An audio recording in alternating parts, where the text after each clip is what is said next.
Good morning बच्चों। कल मैंने आपको हाई स्कूल के प्रो सेक्शन में द गंगा का 3 पार्ट तक पढ़ाया था, 3 पैसा तक पढ़ाया था। आज 4th पैसा समझिए। Smiling and dancing in the morning, sunlight and dark and gloomy and full of mystery as the evening shadow fall, narrow, slow and graceful stream in the winter, and a vast roaring things during the monsoon, broad bosoms almost at the sea, and with something of the sea's power to destroy. The Ganga has been to me a symbol and memory of the past of Indian, running into the present and flowing on to the great oceans of the future. तो धूप में सुबह मुस्कुराती हुई, नाचती हुई प्रतीत होती है और शाम ढलने पर वह उदास और कालिमा युक्त हो जाती हैं, रहस्यमयी हो जाती हैं तथा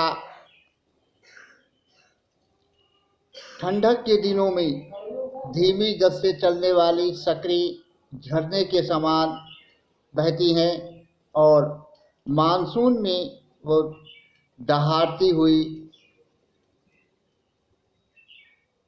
दोनों साइड की तरफ उनके पाटे चौड़े हो जाते हैं तथा लगभग समुद्र के समान दिखाई पड़ते हैं और समुद्र के समान शक्ति को प्राप्त कर लेती हैं। और the Ganga has been to be a symbol of the memory of the past of India, और बीते काल में गंगा जी भारत की यादों का प्रतीक बन चुकी थी। वर्तमान में जल के साथ प्रवाहित हो रही हैं तथा भविष्य में समुद्र के समान अपना रूप धारण कर लेंगे। 5वां है, एंड था I have declared much of past tradition and custom and an anxious that India should get rid of her of all shackles that bind and constrains her and divide her people and suppress vast number of them and prevent the free development of the body and the spirit. Though I see all this, yet I do not wish to cut myself off from that past completely. And though I have discarded music of past tradition and custom. तो मैं सोचता हूँ कि मैं बीती हुई परंपराओं और रीति रिवाजों से अलग हो जाऊं। एंड एनेक्सियस, और मुझे इस बात की भी चिंता है कि India should get rid of, और भारत को भी स्वयं में छुटकारा प्राप्त कर लेना चाहिए, उन जंजीरों से छुटकारा प्राप्त कर लेना चाहिए दैट बाइंड, जो भारत को एक दूसरे से विभाजित करती हैं और कई संख्याओं में उन्हें परेशान करती हैं, उनके विकास को रोकती हैं, उनके शरीर के विकास को रोकती हैं, उनके आत्मा के विकास को रोकती हैं। और though I see are this, और इस प्रकार हम उन्हें खोजते हैं। एक फिर भी आई डू नॉट, मेरी यह इच्छा नहीं है कि मैं स्वयं पूर्ण रूप से उन बीती हुई परंपराओं रीति रिवाजों से पूर्णतः अलग हो जाऊं। I am proud of that great inheritance that has been and is ours, and I am conscious that to.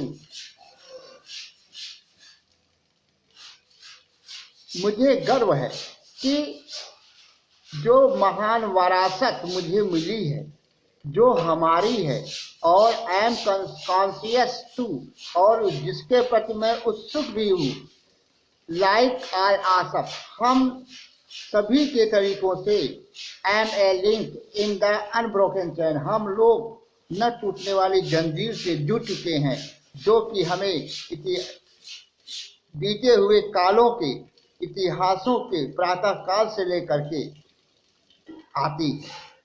That chain I would not break, उस जंजीर को हम नहीं तोड़ सकते। फॉर आई ट्रेजर, क्योंकि हमें याद है, it and seek impression from it, इससे हमें प्रेरणा प्राप्त होती है। और एट विटनेस, और साक्ष्य के रूप में। आप दिस डिजायर, मेरी यह इच्छा है कि, एंड एज माई लास्ट होनेस, मेरी आखिरी भारत के प्रति, भारत की सभ्यता के प्रति, भारत के विरासत के प्रति यह अंतिम श्रद्धांजलि है। I am making this request, मैं ये प्रार्थना करता हूँ कि एक मुट्ठी भर राख गंगा नदी इलाहाबाद में प्रवाहित कर दिया जाए। To be carried at great ocean, जो कि एक महान सागर में जा करके भारत के चरणों को धोएंगी। The major person of ashes should however be disposed of otherwise, और मेरी राख का प्रमुख भाग निम्न प्रकार से विसर्जित किया जाए।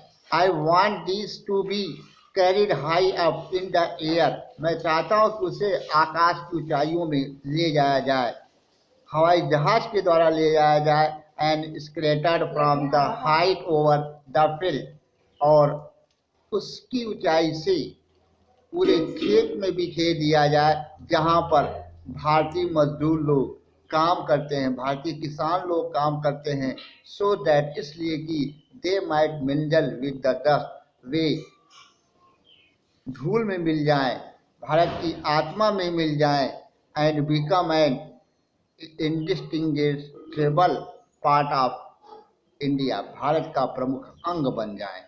आई have written this will and testament in New Delhi, मैंने यह वसीयत और टेस्टामेंट 21 जून को सन 1954 में लिख दिया। अब यह समाप्त हो गया चैप्टर। गुड मॉर्निंग बेटा। यदि आपको ये वीडियो पसंद आया हो तो आप इसे लाइक अवश्य कीजिएगा, साथ ही साथ सब्सक्राइब करने की कोशिश कीजिएगा। Thank you very much. Best of